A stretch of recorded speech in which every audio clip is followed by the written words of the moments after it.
为什么香港市民能享受登上航母的机会，而其他城市的市民却没有这个福气？古人言，小孩没娘，说起来话长，这背后藏着的却是国家几十年主权较量与身份的认同。本月初，中国海军山东舰驶入香港，这简直就是一场有关香港历史、地缘政治、国家意志的大型现实公开课。为什么霍启刚能带家人登舰，而李泽钜却突然被踢出港府顾问团呢？这背后是祖国制度底线的重新划线，也是新时代香港角色的真实转向。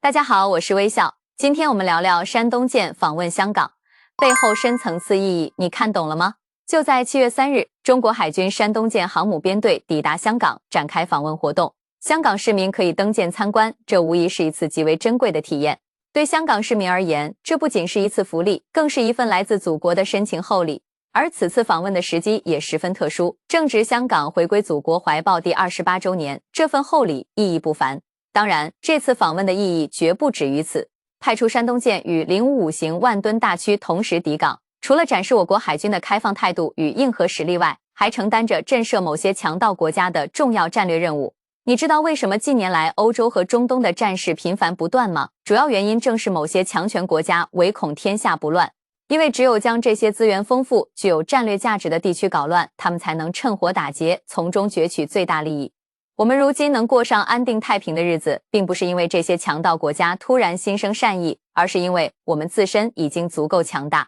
他们不敢轻易来犯，这是最根本的原因。举个最近的例子，英国的威尔士亲王号航母打击群在印度洋丢下一架舰载机之后，便驶往新加坡停靠了1周，随后准备穿越南海，执行所谓的航行自由任务。就在他们即将驶入南海的时候，我山东舰航母编队迎头而上。面对如此强硬的姿态，这支英国航母编队只能灰头土脸地调转船头南下，绕至澳大利亚南部海域。而香港在历史上正是这些强盗国家的重要落脚点之一。由于殖民历史的原因，香港曾长期是外国军舰频繁停靠的港口。回顾1997年香港回归前的历史，香港是英国在远东的重要海军基地。英美等西方国家的军舰常年在此停靠，几乎把香港当成了自家军港。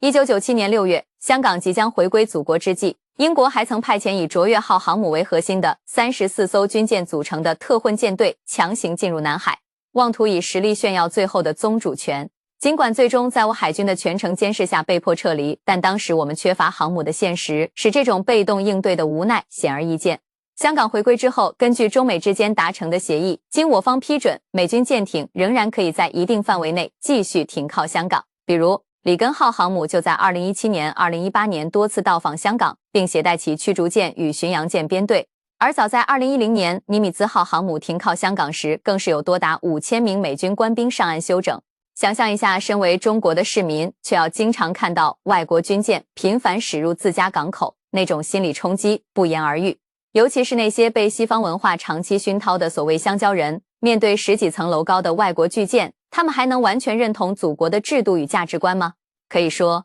外国军舰长期驻足香港，是香港出现乱港分子的历史诱因之一。在这样的背景之下，我们今天必须主动出击，派出我们自己的航母进驻香港港口，不仅要展示中国海军的强大实力，更要让香港同胞实实在在感受到祖国强大才是真正的依靠。这次山东舰编队的访问还精心策划了多项互动活动，包括国防知识讲座、舰载机开放日等，并特别邀请香港青少年群体参与，进一步增强军民联系，推动国防教育走进大众视野。作为国际大都市的香港，此次访问也向全世界释放出中国海军开放自信、实力强大的信号，对潜在外部势力形成有力震慑。值得一提的是，不久之后，福建舰也将正式服役。再过几年，我们的核动力航母也将列装部队，届时我们将能频繁看到中国海军的巨舰穿梭于世界各国港口，自信而从容地兑现普天之下莫非王土，地球之上任我纵横的大国风采。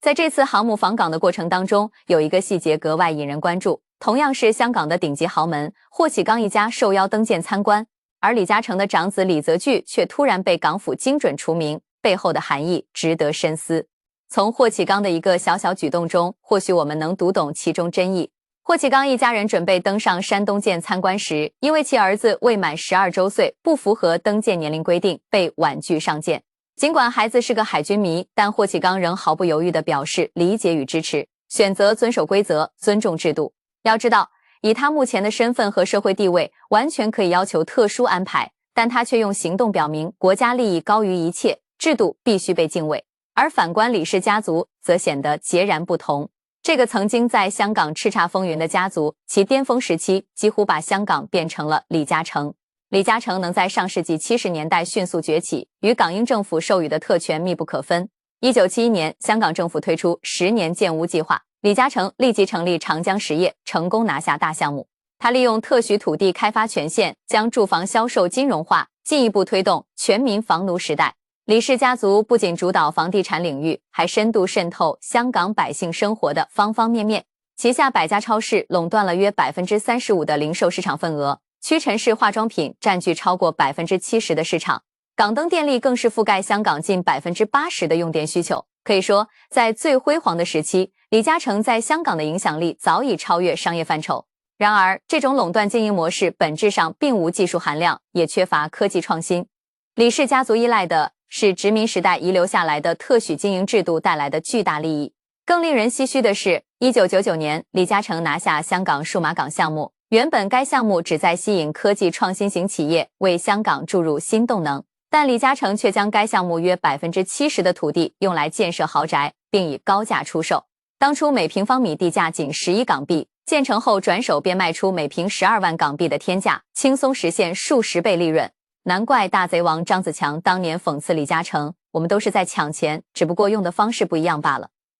即便如此，李嘉诚仍未将香港作为长期依靠，他不断将资本转移至海外。1999年，他收购英国电信公司；2015年，又以125亿英镑收购英国电网与水务项目。英国前财政大臣甚至称李嘉诚是英国的救命恩人，给予其超国民待遇。2021年，中国企业曾提出350亿美元收购李氏旗下海外港口资产的协议，李嘉诚却选择拒绝。而到了今年，他却将这部分资产以228亿美元的低价转手卖给美国财团。这不是简单的买卖问题，而是一次态度选择。他押注的是美国，而不是中国。也正因此，港府这次精准除名李泽钜也释放出清晰信号：李家所代表的依靠垄断与特权积累财富的旧模式已被新时代所抛弃，而霍启刚所展现的是对规则的尊重、对国家的信任和对未来的坚定站队。所以说，李泽钜失去的不仅是一个顾问团职位，更是李氏家族在国家新时代战略布局中失去了继续存在的资格。所以，不管是山东舰驶入香港，还是李家失势、霍家上位，本质上都是中国在新时代主权治理中的深度体现。今天的中国已经不再是那个任人宰割的国家，而是有能力、有底气、有意志捍卫自己领土与制度的真正大国。祖国需要的不是附和西方的精致利己主义者，而是坚定认同国家利益、拥抱国家发展战略的真正爱国者。因此，维护国家主权、推动民族复兴，绝不仅仅是香港的问题，也不仅是经济领域的博弈。最核心的目标始终是实现国家的完全统一。台湾问题作为民族分裂的历史遗留问题，终将成为中国必须完成的使命之一。我们相信，正如香港在祖国怀抱中焕发新生，台湾终有一日也将回到母亲的怀抱。两岸一家亲，血脉不可断，山海可跨越，唯有统一才是真正意义上的民族复兴。